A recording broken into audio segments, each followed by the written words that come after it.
Hello family, it is Pixie and I'm back. I told you I would be. I was on like this roll during winter break and I was getting all these videos out, and then school started and I realized that I really can't do that anymore. One of my goals for this year is to upload more frequently, but I'm not gonna promise anything because I know what I'm like. So this video is gonna be a talky video. It's just gonna be me standing here talking about myself and my life. So if you're not interested in me as a person, which is totally okay. That sounded so salty. No, just this is that kind of video. So grab a drink, grab a cat, grab some blankets. We're gonna have a little chat. This year was a really great year for me. I guess last year. Fuck.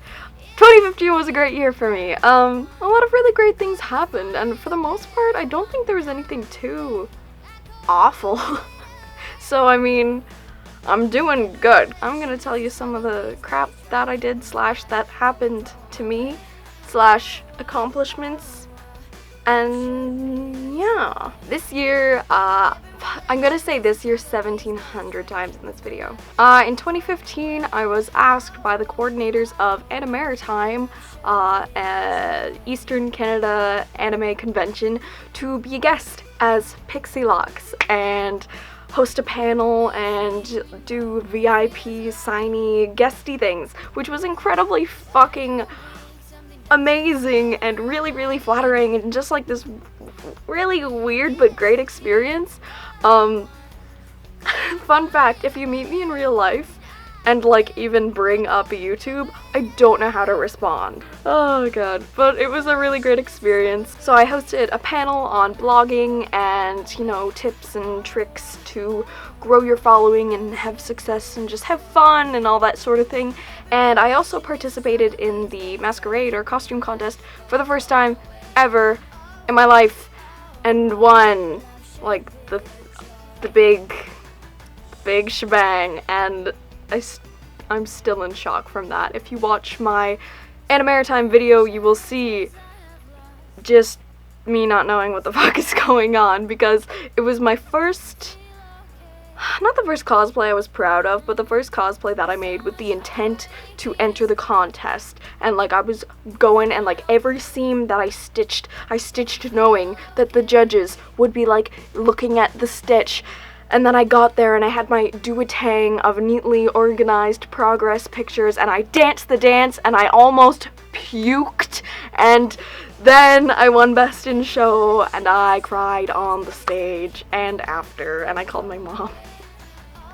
So that was fucking incredible and probably the proudest moment of my life so far. I know that's really like dumb, but and like representing Precure, this is gonna be a rambly video, get ready for this to be a long one, representing Pretty Cure and magical girls, because I find at anime conventions there's like Sailor Moon and Cardcaptor Sakura and lots of Madikas, but you don't really get to see a lot of the other magical girl animes, of which there are plenty. And my cat shaking the camera because she's getting up. I know, honey. So I don't know, just with how much magical girl genre and morals and stuff mean to me, it felt really good to sort of bring that to the con and be like, look at this, it's so good. Okay. So that was fantastic. I signed my first autographs, which felt fucking weird and like so pretentious, and my biggest fear is being pretentious. I'm gonna be real. I hate that whole feeling. I'm a girl in her basement, sweating under these gross lights with my cat sleeping on my bed right there. I'm hungry. I want to go to bed. Like, I'm not...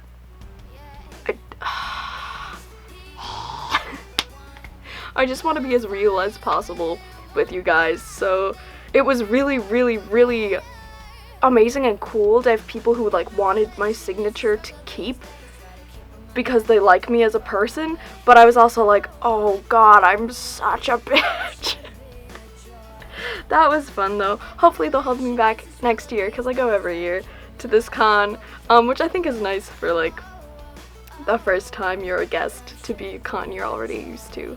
So yeah, Animaritime 2016. I'll be there whether I get paid or not, but I hope to see some of you there.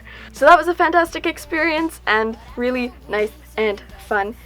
And this year also, one really huge thing for my channel that you guys probably don't know is that I signed on with Maker Studios Network, which is really, really awesome. Maker Studios is a division of Walt Disney, which is really cool to be able to say that I work for Disney. So yeah, they actually contacted me in August of 2015, or the summer sometime, and asked me to join their network. And at first I thought it was shady because I get every YouTuber gets a lot of messages about sponsorship, fucking, I don't even need to speak, you know what I mean. We get a lot of shit like that. But it was the real deal, and I signed on, and it's really awesome so far, and things have been going really nice. And it basically just means that I have access to some cool features and stuff that help me create, and it's just like a big, happy, creating family. I get so many questions about where the music I use is from. I get it through Maker, so you can't just like buy it on iTunes. It's a royalty-free thing. But feel free to listen to it anytime you want by playing my videos. Oh my god. So that was really wicked. This year was also the year that we got our third cat, Serena, and she's sleeping on my bed right now, and she's my little baby, and I'm gonna pick her up. Hey. Oh my god, a sleepy baby. How sleepy are you? She says 700%. Please, woman, put me down. She's definitely my girl. She's the only, oh my god, she just like laid right back down in a little cinnamon roll. Okay, our other two cats are boys, and they are quite big, stocky cats. One's a ragdoll and one's a Maine Coon, which are both like quite largely built cats, especially the Maine Coon. Fuck. Maine Coons get huge. And I obviously love them because they're cats and they're mine. But Serena, like, is my little sis who, like, comes and sleeps with me at night, and she purrs, and she, like, sits on my lap while I do my makeup at my vanity every fucking morning, and she, like, licks the crumbs off of my plate and, like, sits on the highest octave of the piano when I play piano, and I love her. She's my little gal. And she helps me film videos like she is right now, and so that was exciting. That was in April. Serena is a chocolate shaded point British long hair, like 11.5-year-old cat. She's almost 1 year old, and so wish her happy birthday for me. Happy birthday, Serena. You're a cat. I'm gonna say this now because I want to make sure people hear it before they click off the video, because a lot of times people don't watch a whole video, which is okay. I do the same thing. But I want to properly tell people so people know that Tristan and I broke up. We broke up in like early December, and it's totally good. It's totally fine. We're totally good. We still chat. It's all good. I'm gonna say good 20 times, but just so people know, so nothing's weird, so nothing's awkward, so people don't like accidentally comment like, when's he gonna be in a video? Never. That would be weird. So yeah, that's over. That's good. It was just it was like a different whole friend group, and it was the whole like theatery, high schooly friend group, and I'm kind of changing as a person and moving as a human, and I just need a new leaf. So that's all good. Now you know. Happy day. It was also the year that I turned 17, and my birthday was really sad. I don't know, I didn't really plan anything, and I'm the kind of person who's like really, I don't know, I feel like birthdays are like a really special thing, and I just love cake and pretty things and ribbons and stuff, and like, I don't know, I didn't plan anything, so nothing happened, so it was my fault, but it was just very sad. It was a very sad experience. So this year I'm planning a big happy bash. We're actually having an open mic at my house, and I think I want to do a video about party planning and stuff because it'll be fun and I want to. I also quit my fucking job. That's a big thing I forgot. Oh my god. Okay, you guys may or may not know I worked at this department store type small Walmart type thing called PriceSmart. And it was locally owned and operated, so you can't probably find any near you. And I worked at PriceSmart for a year and a half. Like, a long fucking time for a 16, 17-year-old to be working at like that kind of place. You know, it's like a starter job, don't really need any experience. And I stayed there for a long time and I was loyal as shit, and I was like, I really prided myself in working there, and I don't really know why. Cause it's kind of like not cool to be like, I work at PriceSmart, but I was just like, PriceSmart fam, 2K15, we're gonna do it. And we had like little PriceSmart songs we would like sing. Well, okay, we had like two good themes. I don't know, it was like a big happy family, and I was allowed to have my weird hair and dress pretty much the way I wanted. There was no uniform or anything, and it was wicked and wonderful. And then one day, bitches. And so I went in for a shift one October day, I want to say. And, you know, normal as always, carrying my little tray with my chipper attitude and optimism. And then I go into the office and I'm like, hey, what cash am I on? And they look at me and they say, oh, you went really blue. And I was like, yeah, is that okay? Just like a year and a half of working there with every color under the sun. I had rainbow, I had pink, I had purple, I had blonde, with like every combination you could think of. And they were like, remember, you have to ask us first before you change it. I haven't asked them ever, and it's been a year and 6 months. Anyway, so they just kind of acted like, remember what you agreed to when you signed on? Yeah, it's here in the contract. And it's like, ma'am, remember how it's been a really long time and you have not questioned it at all? Anyway, so they were really shitty about it is the problem. Like, I get dress codes and I understand, and it's totally okay for them to ask, even though it's shitty, but they're allowed. And they just kind of made it like it was my fault and I was stupid for not asking first, even though they never really... It was a shitty experience, but it gets shittier. So I have a panic attack, as you do. I say, oh yeah, that's okay. Okay, yeah. Yeah, so okay, I'll change it. And then I go up to the cash and the tears start falling and I'm like, nope, I can do it. I can pull myself together. It's fine. And then like, and the girl who's already up at cash, bless her heart, is like, Jill, you okay? And I'm like, Jill is not okay. And then we hug. And then she's like, I can stay up here if you need to go and like cry. So I went and I cried, as you do, in the bathroom. And I realized that I was getting dizzy and that I should probably find someone before I faint in the bathroom with the door closed and no one can find my unconscious body. So, overreaction, yeah, but what can I say? I can't handle authoritative confrontation. Now you know more about me.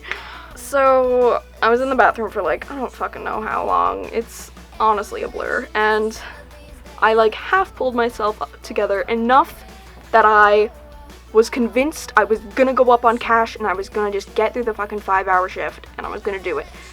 And so I leave and I hear, Jillian to the office, please, Jillian to the office. And like, I fucking pee my pants, not literally, but I know that they know that I'm not okay and they're probably even more mad, which they were. So I go to the office and there's more patronizing, this is what you signed, here's your signature, blah blah blah. It's not appropriate, I don't fucking, whatever. And I'm like fully fledged panicking.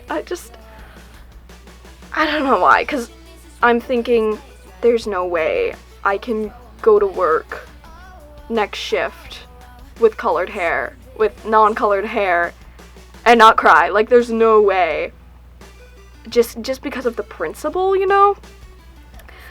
And so I'm like really not okay, and I'm hyperventilating. Both of the managers are in the office, and I'm in the middle in a chair, like, just shaking. And anyway, they went on, just kind of trying to talk about unrelated stuff to calm me down. The two main quotes that I tell people when I explain why I left PriceSmart are when I was having a fucking panic attack because of the way they were treating me. They said, "You need to pull yourself together before you go up on cash, and you're gonna stop crying, right?" Thanks for the sympathy. They've been nice to me before, which is why I was so taken aback. Like, they have cried, I don't know how many times in front of us, at, like, staff meetings about charities and stuff like that, and they've been really, not really cool people, but, like, nice, and they were just really, really fucking inconsiderate and shitty to someone who literally struggles with anxiety, which they know. Which you guys pretty much know. And if you didn't, I know. So anyway, they say, "We're gonna get the other girl to go up on cash, and you can stay out back in price." So I'm like, okay, fine. And they leave eventually, and then, like, the whole staff is getting ready for Christmas, because it's, like, October, of course, and in retail, October means Christmas. And I just cry some more, as you do. And I realized that I need to quit. I was totally happy up until now. I was fine, and I was glad to work here, and today I just realized that there is no way I can walk into work 4 days from now, or whenever, for my next shift, with blonde hair or a wig, with the fucking way they treated me, and be okay and pretend to respect them. So that's why I quit my shitty job. And less than a week later, I got a fucking amazing job at a place that I love, doing shit that I love, where I can dress exactly how I want and do awesome stuff. I work at Paper Cakes Pretty now, which is a local store, but we have an online shop, and it's really, really fun. It's basically, whenever people ask, it's basically this, is what I say. It's like Japanesey, pastel, sparkly, cutesy, and gothic and rockabilly fashion, and there's like beauty stuff and lifestyle stuff, and they do nails and waxing at parties, and I love it, and it's so sparkly inside. And if you follow my Instagram, like, all of my selfies pretty much for my outfits are all in the mirror at work, because it's so cute. And I don't know, it's just a dream to work there, and I love it. And I really miss the staff at PriceSmart, but the staff at Paper Cakes rules, so that was a long story. I also joined a band. Yeah, I've been playing piano for 13 years, which is a thing I do tell a lot of people, but not a lot of people get to hear me play, because I am ridiculously proud of my piano playing. I could be on the fucking runway introducing my collection at New York Fashion Week, and with like gold draping from my scalp, and I could be like $1 million babe, and then there would be like a pianist playing piano in the pit for my fucking award-winning runway show, and I would be jealous of him, and I would get insecure because my piano playing skills are like ridiculously important to me, and I'm just terrified that like this will be taken away from me, because in elementary school it was like the only thing that I had that I was proud of, and people would ask me to play piano during music class, and it was like the only thing that made people respect me, and I'm good at it. It was the first thing I realized I was good at. The more you learn. And yeah, I'm kind of petrified to post myself playing piano online, just because it's so important to me that it's like the best that I can do, that I need to, I don't know, I'm so fucking cocky, and I just need to fucking chill out, man. I probably will eventually. I just need to pick a really good piece and like get her down and just calmly let this part of me be to the public. So yeah, that really emotional segue is for me to tell you that I'm in a band, which is really, really fun. It's with my best friend and 3 other rad dudes. We're called Rainbow Valley, which sounds kind of cheesy, but it's because there was an old amusement park in our province called Rainbow Valley that like everyone loved, and like everyone had fantastic childhoods there, and it's like where you would always go for field trips. And then it got shut down and turned into a fucking like walking trail, which is really upsetting. So it's like, for us it's like nostalgic, retro meaning 2005. It's awesome. It's so much fun. It's like dreamy indie synth pop rock, and I'm on synth and backup vocals, which is fun. So you will be able to see/hear us play eventually. I will link it on my Facebook whenever that happens. We have a show this weekend. Hey, yay! Hopefully we'll get some music videos going once our EP comes out, because we are working on a government grant to get it professionally recorded. So yeah, I'll keep you updated. Yay. And let's end this on a happy note, kind of. I was also cast in the school musical as one of the leads in Mary Poppins. I am Jane, which is really exciting. I played Frenchie in Greece in our first year. We do every other year, because we actually do our musicals on the main stage at like the island's, the whole province's biggest fucking theater, which is really, really exciting and also really terrifying, because like the stakes are high. This isn't like shit performed on the cafeteria stage. This is like seats 1,000 people, good ass shit. So let's just say I tried really fucking hard to get Mary. I got really excited about this really early on. It was like March that they announced it for the following school year. So I started taking vocal lessons, and I trained really, really hard, and I improved my voice a lot, and I widened my range like a lot for only taking it for so many months, which was really awesome for me in any case, because now my voice is a lot better, even though I didn't get the role I was hoping for. I got way too invested in this whole thing, and I was thinking of making a whole video on overcoming disappointments, because I am really happy now to be in the role I am, but it crushed me a lot, and I was like really destroyed for a little bit, and I had to go home from school because I was sobbing, as we do. But I feel like this is a better fit for me, and Michael, who plays my brother, we are literally in every scene together, is also John, who's in the band I'm in, who's my best friend ever. So yeah, that's good. I think I learned a lot from that, from working harder almost than anything I've ever worked for before in my life, and to not get it was really crushing, but also really valuable to kind of walk away from. Do you know what I mean? Anyway, I'm gonna stop talking now, and I'm gonna go eat and hang out with my friend. So thank you for watching this really, really long and rambly video. I hope you enjoyed a talky style video about my life. I like talking about personal things. I hope you like that too. It makes it feel more substantial in a way than just talking about fucking like lipstick or shit. But anyway, I hope you enjoyed. I had fun making this, and comment down below what you did in 2015.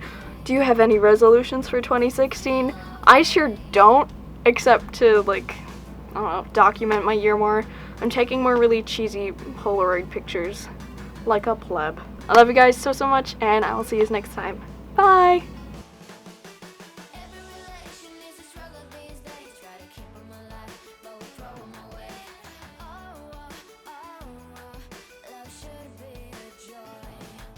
Hi!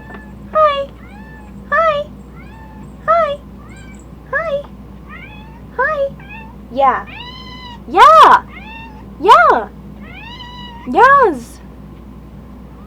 Yes! Yes! Yes! Yes! Yes! Yes! Yes! Yes! Oh my god, yes! Ma'am! What's up? What? What do you want? What? What, Puddin'?